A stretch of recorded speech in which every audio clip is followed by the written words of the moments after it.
Hello and welcome to DC Velocity's On the Show Floor coverage from Promat 2023.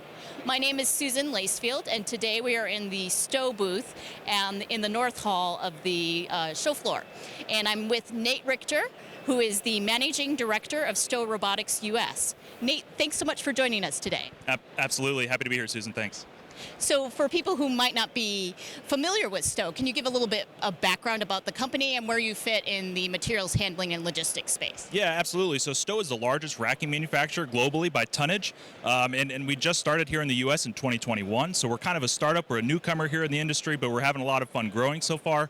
We have our racking group, we have our robotics group as well, and that's what we're demonstrating here this week. Great. So can you tell us a little bit about what you're showcasing? Yeah, absolutely. So here on the show floor, we have our iFollow AMRs, which is our unit load and pallet handling AMR. We're demonstrating an interface with our Atlas 2D pallet shuttle as well. So our AMRs can be used for picking operations, but then also tramming and just general material handling to and from our automated storage system. In the background, we have our Atlas 1D. It's a semi-automated one-dimensional pallet shuttle. And then we also have our Atlas 2D, which is a fully autonomous pallet shuttle that can operate autonomously, handling the unit loads and pallets within a customer's facility. So you mentioned that the shuttles here, the AGVs and AMRs that are running here, are called iFollow. Are they meant to follow workers as they are picking, or are they meant to function all on their own? Yeah, it's a great question. So we can have picking operations set up to where the AMRs will actually come to the operator that's doing the picking. The operator just stays in their zone. It's the most efficient way for them. And then we can also have them in a following operation as well, which is a conventional picking operation.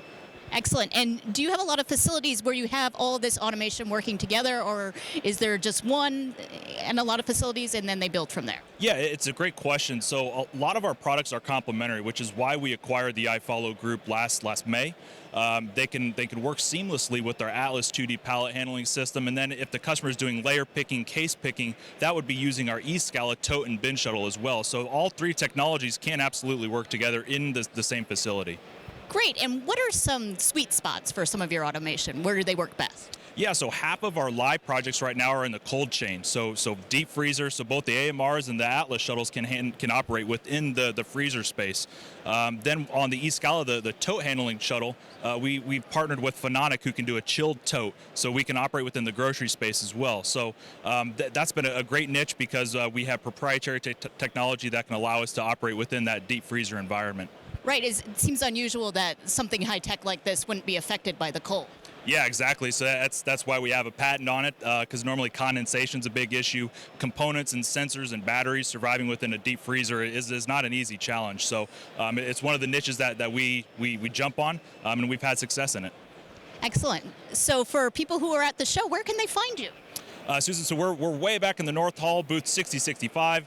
Almost to the beach bistro, so on your way to or from lunch, go ahead and stop by and see us. And where can people find you on the web? You can just search for Stow Group, Stow Robotics, iFollow. All these things should pop up for you relatively quickly. And we have a great YouTube channel as well. Perfect. So let's hope everyone checks that out. Absolutely. Thanks for joining us. Thanks, Susan.